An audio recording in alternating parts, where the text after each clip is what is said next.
아카데미에서 손아섭 선수가 있어요. 거의 매년 3할을 치던 선수였어요. 근데 재작년 시즌에 이제 성적이 갑자기 안 좋아진 거죠.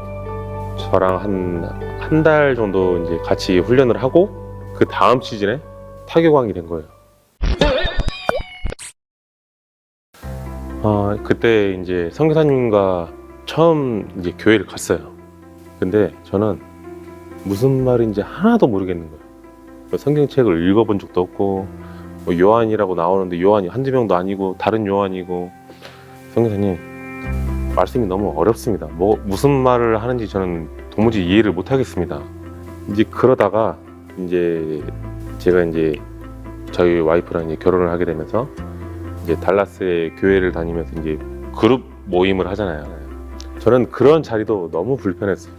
그러니까 모르는 사람이랑 한두 시간씩 제 이야기를 한다는 자체가 해본 적이 없거든요.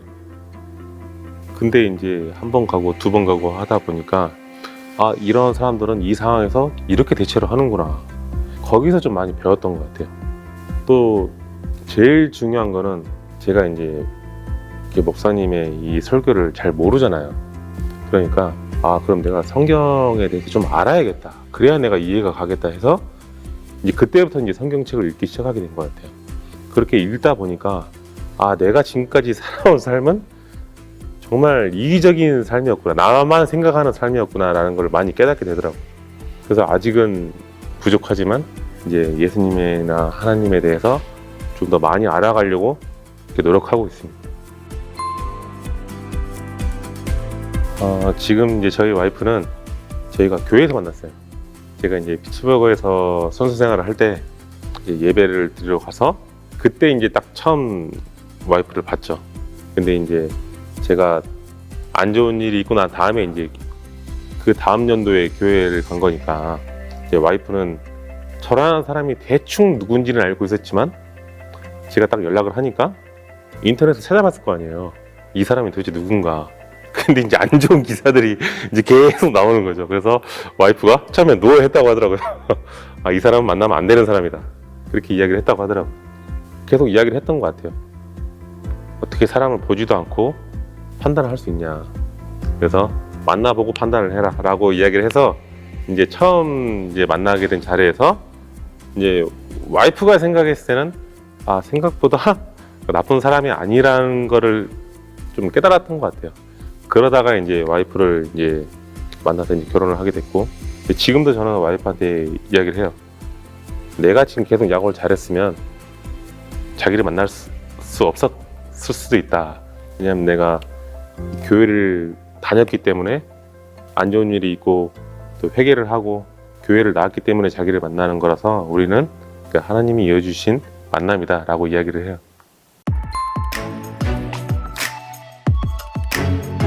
지금은 여기 LA에서 이제 야구 아카데미를 하고 있고요. 이거를 하게 된 이유가 제가 이제 미국에서 뛰면서 정말 배운 것들이 많아요. 내가 지금까지 배웠던 게 잘못된 부분이 많구나라는 걸 많이 느꼈어요. 그래서 이제 나중에 내가 은퇴를 한다면은 한국에서 이 아카데미로 내가 많은 이 선수들한테 내가 가지고 있었던 이 경험이나 그리고 미국에서 배웠던 노하우들을 많이 알려줘야겠다라고 생각을 좀 많이 했던 것 같아요. 이제 그래서 이제 한국은 아니지만 미국에서 이제 아카데미를 열고 그리고 이제 한국 선수들이 이제 미국으로 많이 와서 이제 많이 이제 도움을 주고 있죠. 작년 아카데미에서 손아섭 선수가 있어요. 이제 그 선수가 거의 매년 3할을 치던 선수였어요. 근데 재작년 시즌에 이제 성적이 갑자기 안 좋아진 거죠.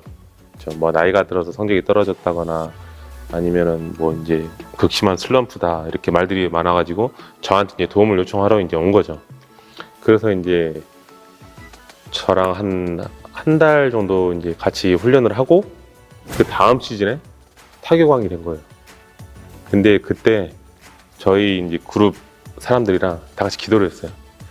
손아섭 선수가 저한테 배우고 왔으니 올해 좋은 성적을 내게 같이 기도를 해달라.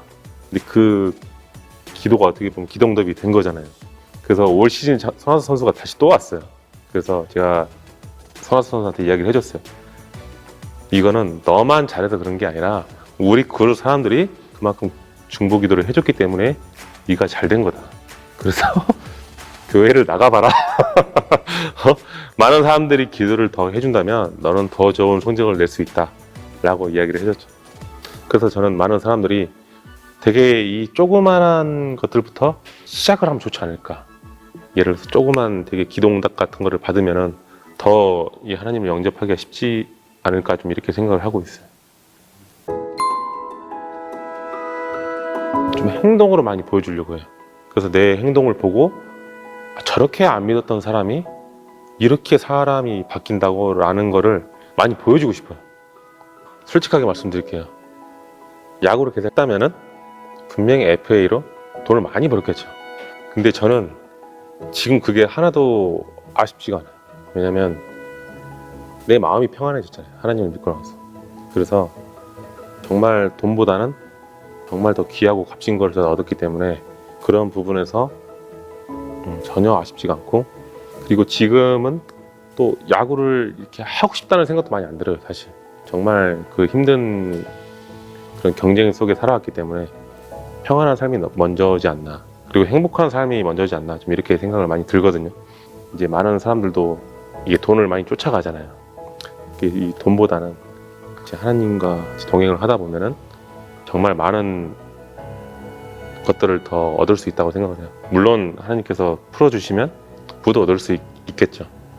뭔가를 쫓으려고 하다 보면은 안 되더라고요. 그래서 인도하시는 그대로, 그 말씀대로 그냥 그대로 쭉 내 삶을 살아가는 게 제가 생각하는 최고의 행복이 아닌가, 좀 이렇게 생각을 합니다.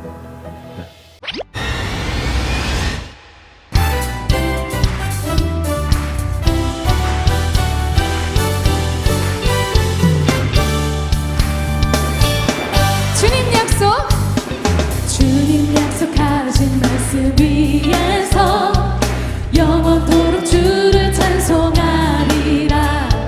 소리 높여 주께 영광 돌리며 약속 믿고 굳게 서리. 다시 한번 주님 약속하신 말씀 위에서 영원토록 주를 찬송하리라. 소리 높여 주께 영광 돌리며 약속 믿고 굳게 서리라. 굳게 서리. 영원하신 말씀 위에 굳게 서리. 굳게 서리. 그 말씀 위에 굳게 서리라. 주님 약속하신 말씀 위에서 세상 역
고백합니다. 굳게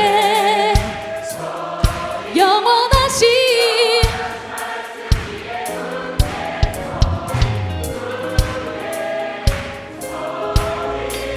그 말씀 위에 굳게 서리라. 굳게 아멘. 영원하신 말씀 위에 굳게 서리 그 말씀 위에 우리 마지막으로 고백합니다. 굳게 서리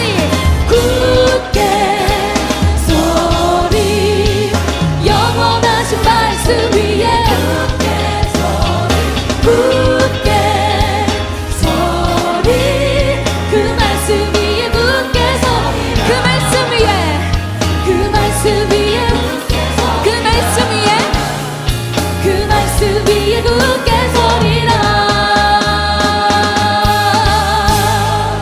아멘. 영광받게 합당하신 주님께 모든 영광.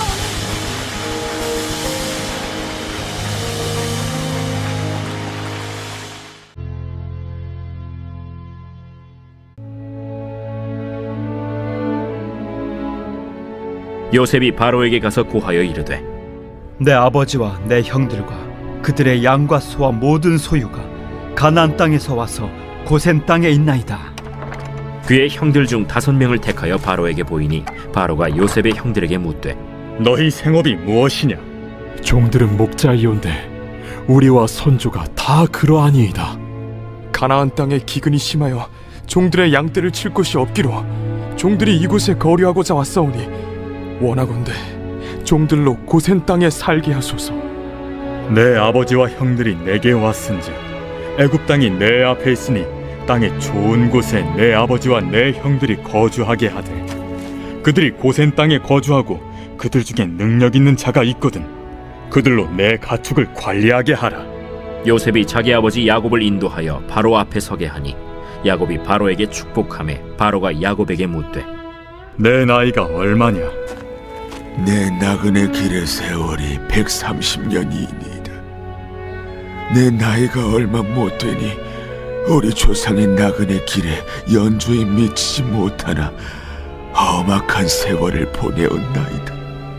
야곱이 바로에게 축복하고 그 앞에서 나오니라. 요셉이 바로의 명령대로 그의 아버지와 그의 형들에게 거주할 곳을 주되 애굽의 좋은 땅 라암셋을 그들에게 주어 소유로 삼게 하고 또 그의 아버지와 그의 형들과 그의 아버지의 온 집에 그 식구를 따라 먹을 것을 주어 봉양하였더라. 이스라엘 족속이 애굽 고센 땅에 거주하며 거기서 생업을 얻어 생육하고 번성하였더라. 야곱이 애굽 땅에 17년을 거주하였으니 그의 나이가 147세라. 이스라엘이 죽을 날이 가까우매 그의 아들 요셉을 불러 이제 내가 내게 은혜를 입었거든.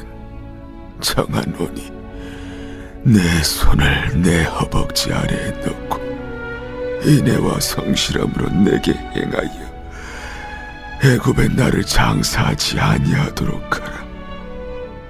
내가 조상들과 함께 눕거든 너는 나를 애굽에서 메어다가 조상의 묘지에 장사하라. 내가 아버지의 말씀대로 행하리이다. 내게 맹세하라. 그가 맹세하니 이스라엘이 침상머리에서 하나님께 경배하니라.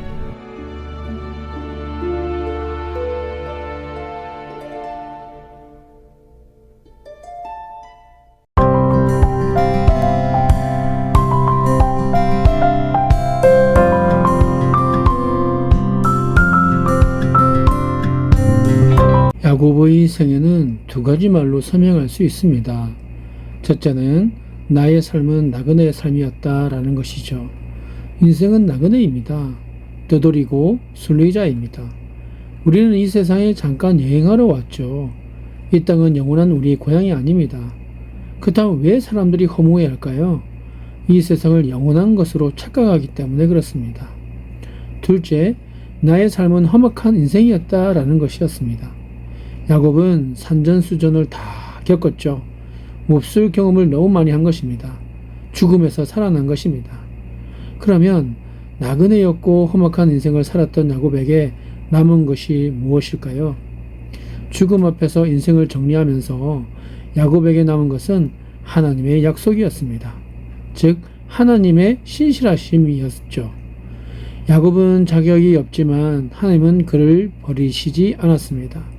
야곱은 실수와 허물이 많지만 하나님은 그를 포기하시지 않았습니다. 하나님은 야곱이 무능한 노인이 되었어도 그가 믿음의 조상이 되도록 복을 주셨죠. 야곱이 나그네와 같은 험악한 인생을 정리하고 얻은 것은 하나님의 약속이었습니다. 우리가 붙들 것은 하나님의 약속임을 믿으시기 바랍니다. 하나님의 신실하심, 영원하심, 완전하심을 믿으십시오. 하나님은 변하시지 않습니다. 하나님은 약속하셨고 그 약속은 성취되었습니다. 하나님은 야곱을 신비로운 섭리 가운데 인도하셨죠. 고난에는 섭리가 있습니다. 고통에는 하나님의 비밀이 있습니다. 야곱이 또 하나 깨달은 것은 하나님의 인도하심이었죠.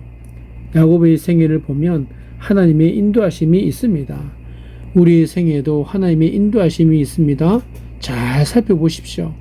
모든 것이 하나님의 인도하심이었고 간섭하심이었습니다. 인도하심은 채우심으로 나타납니다. 하나님은 우리의 모든 필요를 채워주십니다. 우리의 쓸 것과 먹고 마실 것을 풍성하게 채워주십니다. 할렐루야! 야곱에게서 인생의 최후를 어디에 걸어야 하는지 우리 함께 배우십시다. 하나님의 말씀에 거십시다.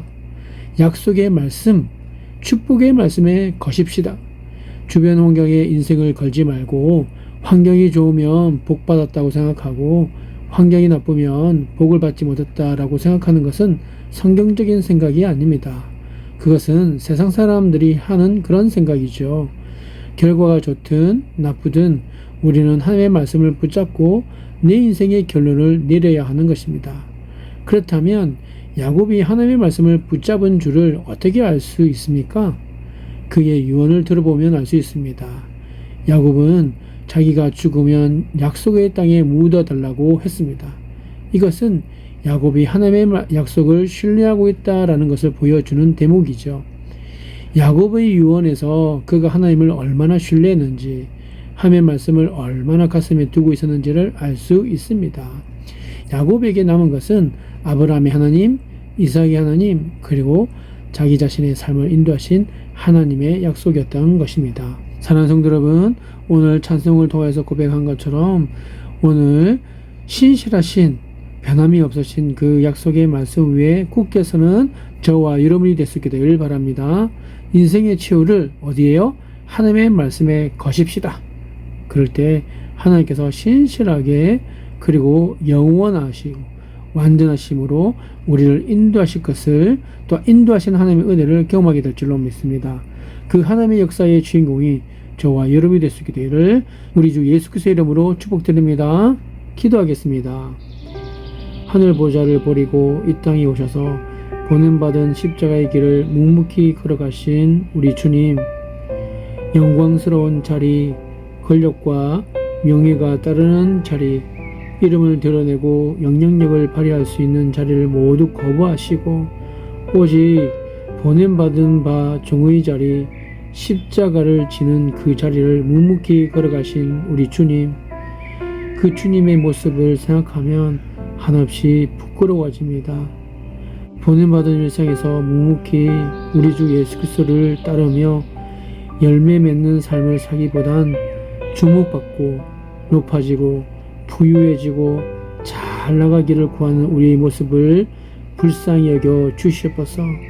성실히 제자리를 지키기보단 주변의 성취와 업적에 더욱 관심을 가지고 정작 우리가 감당해야 할 일을 놓쳐버리는 어리석음에서 벗어날 수 있도록 우리를 이끌어 주시옵소서. 이름 없이 빚도 없이 섬기며 혹시 그 가운데 칭찬받을 만한 일이 있으면 온전히 우리 하나님께 영광을 돌릴 수 있는 마음을 허락하여 주시옵소서.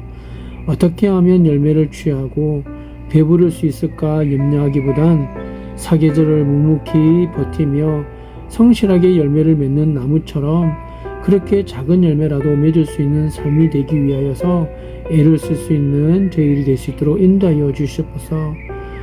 오늘도 나 자신을 위해 살아가지 않고 먼저 그의 나라와 그의 의를 구하는 삶이 될 수 있도록 하나님 오늘도 주님의 신실하심으로 영원하심으로 완전하심으로 우리를 이끌으시고 인도하여 주시옵소서. 모든 것을 주님 앞에 맡겨드리며 우리 주 예수 그리스도의 이름으로 기도드려옵나이다. 아멘.